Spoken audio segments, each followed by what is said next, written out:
GT Naidu கதை ஜென்ரலாகவே இன்ட்ரெஸ்டிங்காக தான் இருக்கும். நான் ரீல்ஸ் எல்லாம் பார்த்துருக்கேன். ஆனால் கதை அதெல்லாம் தாண்டி மாதவனோட ஆக்டிங் வந்து படத்துக்கு ஒரு ஸ்டாண்டர்ட் செட் பண்ணிடுச்சு. ஸ்டோரி இல்லை, இது வந்து அவரோட பயோபிக்ன்றதுனால ஆக்சுவலாக நடந்ததை எடுத்திருக்காங்க. அதை அழகாக ப்ளேஸ் பண்ணியிருக்காங்க, ஸ்க்ரீன் பிளே அழகாக ப்ளேஸ் பண்ணியிருக்காங்க. நான் ஜிடி நாயுடுன்னு ஒருத்தர் இருந்தார்னு தெரியும், அவரை பற்றி நான் ஒன்றுமே படித்ததே கிடையாது. இந்த படம் பார்த்து இவ்வளோ பண்ணியிருக்காரான்ற ஒரு ஆச்சரியத்தில் தான் இருக்கேன். இப்போ உள்ள இளைஞர் தப்பான வழிக்கு போகிறாங்க, அந்த மாது இது எல்லாத்துக்கும் போகிறாங்க. அதெல்லாம் ஒதுக்கிட்டு இந்த மாதிரி விஷயங்கள் வந்து பாருங்கள், டைம் ஒதுக்குங்க, வந்து படம் பாருங்கள். நல்ல படம். தேங்க்யூ.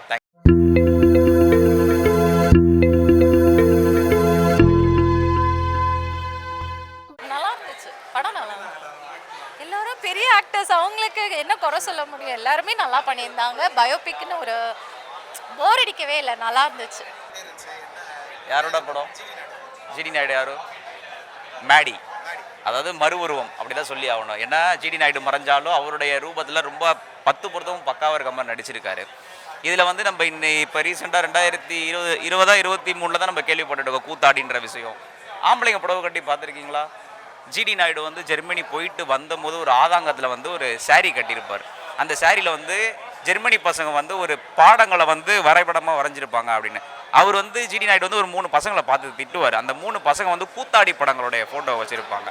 ஸோ அந்த மேடி ரூபத்தில் இருக்க அந்த நாயுடு வந்து திட்டுறது என்ன சொல்கிறாருன்னா, ஏன் வந்து கூத்தாடி பின்னாடி போகிறீங்க, கூத்தாடி ஆடைகள் அடிக்கிறீங்க போது இந்த பசங்க வெக்கப்பட்டு மூடுவானுங்க இளைஞர்கள்.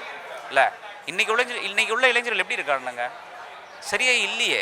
இந்த படம் பார்க்கும்போது பின்னாடி இருந்து விமர்சனம் பண்ணுறானுங்க, சொட்ட நாயுடு அப்படின்றானுங்க. அப்போது என்னென்னா, இப்போ ஒரு புத்தகத்தை எடுத்து வச்சு படிடானா சிலருக்கு படிக்க தெரியும், சிலருக்கு படிக்க தெரியாது. ஆனால் ஒரு மேக்கிங்கை காட்டும் போது ரசிக்கலாம்ல. ஓ இப்படிலாம் தலைவர்கள் எடுத்துருக்காங்களா? தமிழ்நாடு தான் எல்லாத்துக்குமே முன்னோடி. இல்லை எல்லாத்துக்குமே முன்னோடி. ஒரு பென்ஸ் நிறுவனம் வந்து கோயம்புத்தூரில் வரப்போதுன்னா அந்த கோயம்புத்தூருக்கு மட்டுமா பெருமை? தமிழ்நாடுக்கே பெருமை. அப்பேற்பட்ட விஷயத்துக்கு வந்து அது முட்டுக்கட்டை போட்டு சில அரசியல் துவம் நடக்குது.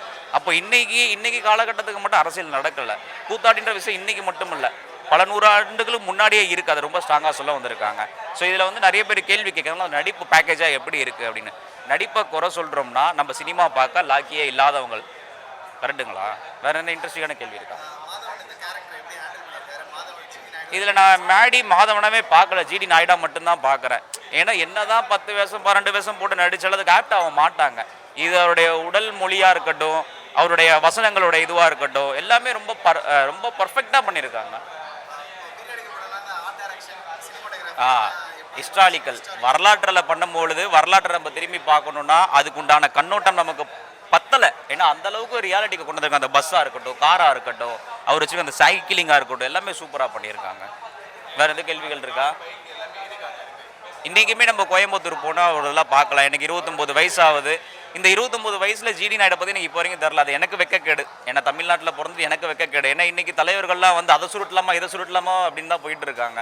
இப்படி ஒரு தலைவர்கள் இருந்திருக்காங்க. அப்துல் கலாமை வந்து சொன்னாங்க, கனவுகள் காலங்கள் மெய்ப்படப்படும் அப்படின்ட்டு. அப்போ இவருமே என்ன நம்பிக்கை வச்சுருக்காருன்னா, கொஞ்சம் முன்னோடியாக பார்த்துருக்காரு. இதுக்கப்புறம் வந்து வர இளைஞர்கள் வந்து மொழியோ மதமோ சாதியோ பார்க்க மாட்டாங்க அப்படின்னு ரொம்ப ஸ்ட்ராங்காக சொல்ல வந்திருக்காங்க. வேறு கேள்விகள் இருக்கா? இந்த அளவுக்கு மூச்சுடாமல் பேசினா இப்போ படம் எந்த அளவுக்கு என்ன பாதிச்சிருக்கும் இல்லை? இளைஞர்கள் பார்க்க வேண்டிய படம், முக்கியமாக வந்து பேரண்ட்ஸ் கூப்பிட்டு வந்து பிள்ளைகளை பார்க்க வேண்டிய படம். ஏன்னா இவருடைய வரலாறு வந்து பாட புத்தகங்களில் இடம்பெற வேண்டிய இடம், ஆனால் இடம் பெறலை. அதெல்லாம் நமக்கு வெக்கக்கேடு.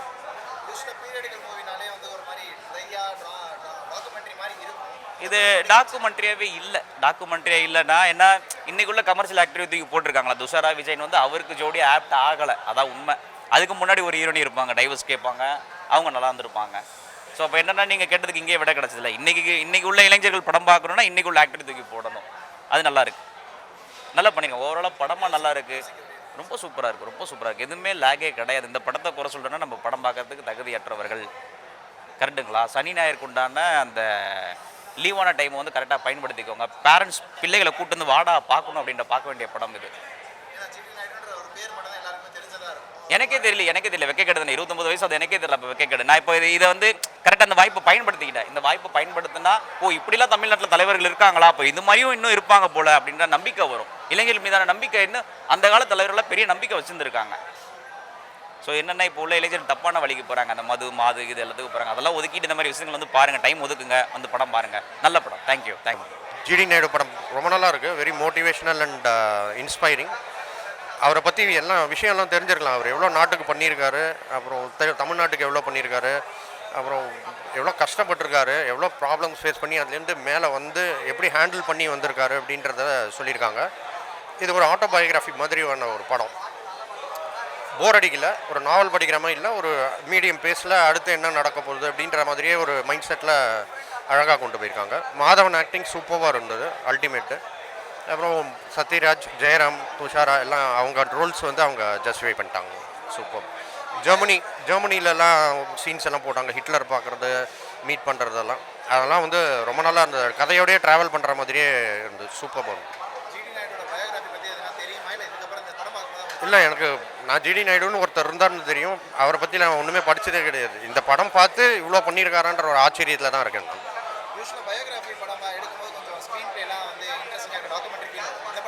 இது டாக்குமெண்ட்ரி ஃபீலே கிடையாது, ஒரு அழகான ஒரு ஃபிலிமு. அதான் அடுத்தடுத்த சீன் பை சீனே நல்லாயிருக்கும். அடுத்த சீன் என்ன வரப்போகுதுன்னு நீங்கள் ஆன்டிசிபேட் பண்ணிகிட்டே தான் பார்த்தாகணும். நல்லாயிருக்கும், சூப்பராக. பிஜிஎம்லாம் சூப்பராக இருந்தது. அந்தந்த பீரியாடிக்கு கரெக்டாக போட்டிருந்தாங்க. பிஜிஎம் அனாவசியமாலாம் ஒன்றும் இல்லை, கதைக்கு ஏற்ற மாதிரி அழகாக க்ளீனாக சூப்பராக மோட்டிவேஷன் தான்.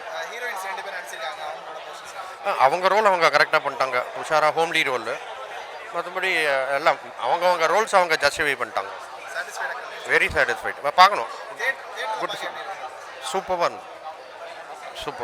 சூப்பராக இருந்துச்சுண்ணா, நல்லா என்ஜாய் பண்ணி பார்த்தோம்.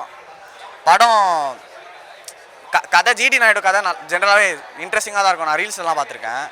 ஆனால் கதை அதெல்லாம் தாண்டி மாதவனோட ஆக்டிங் வந்து படத்துக்கு ஒரு ஸ்டாண்டர்ட் செட் பண்ணிடுச்சு. நிறைய ஹீரோ ஆகணும்லாம் நிறைய பேர் வந்திருக்காங்க.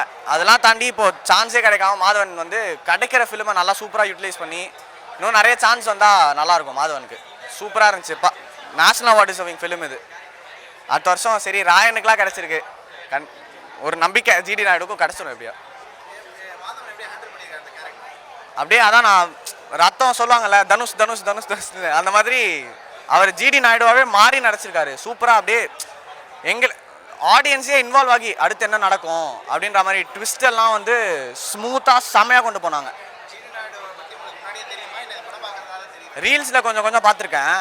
ஆனால் சரி மனுஷன் இவ்வளோ பண்ணி இவ்வளோ ஃபேஸ் பண்ணியிருக்காரு அப்படின்னு படம் பார்த்தோன்னா தான் தெரியும்.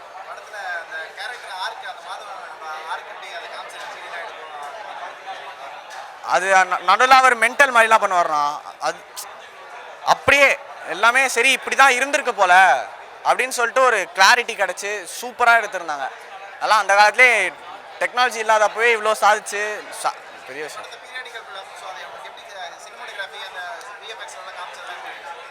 விஎஃப்எக்ஸ் வந்து சூப்பராக இந்த ஜெர்மனிலலாம் போனது விஎஃப்எக்ஸ் ஆனது தெரில, ஆனால் நல்லா ரியலிஸ்டிக்காக நல்லா இருந்துச்சு. ஒரு சீனும் சினிமாட்டோகிராஃபி ரொம்ப முக்கியம், சூப்பராக எடுத்திருந்தாங்க.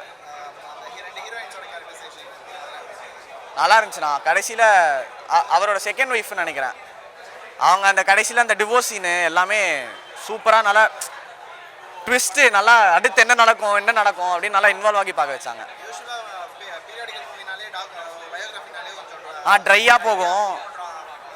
ஆமாம், இது அப்படி இல்லை, நல்லா அதான் படம் எடுத்திருக்கிற விதம் ரொம்பவே நல்லா இருந்துச்சுண்ணா.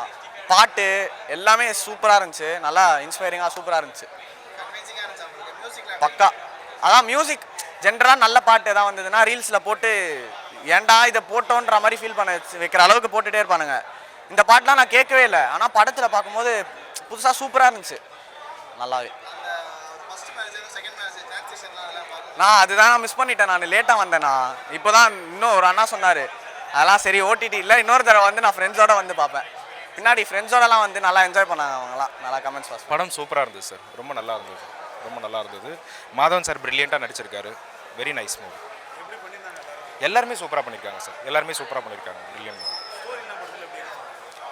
ஸ்டோரி இல்லை, இது வந்து அவரோட பயோபிக்ன்றதுனால ஆக்சுவலாக நடந்ததை எடுத்திருக்காங்க. அதை அழகாக ப்ளேஸ் பண்ணியிருக்காங்க, ஸ்க்ரீன் பிளே அழகாக ப்ளேஸ் பண்ணியிருக்காங்க. டைரக்டர் கிருஷ்ணாக்கு தான் வந்து ஆல் கிரெடிட்ஸ். ஃபேண்டாஸ்டிக், அழகாக பண்ணியிருக்காங்க. படம் போர் அடிக்காமல் கொண்டு போகிறதுக்கு மியூசிக் பெரிய ஒரு பேக் போனாக இருந்திருக்கு. ரொம்ப சாட்டிஸ்ஃபைட். குழந்தைங்களாம் பார்க்கலாம், எனக்கு தெரிஞ்சு ஃபேமிலி ஆடியன்ஸ்க்கும் பிடிக்கும், குழந்தைங்களுக்கும் பிடிக்கும். புதுசாக இன்னோவேட்டிவாக யோசிக்கணும், பிஸ்னஸ் பண்ணணும்னு நினைக்கிற யங்ஸ்டர்ஸ்க்கும் ரொம்ப பிடிக்கும் அந்த படம்.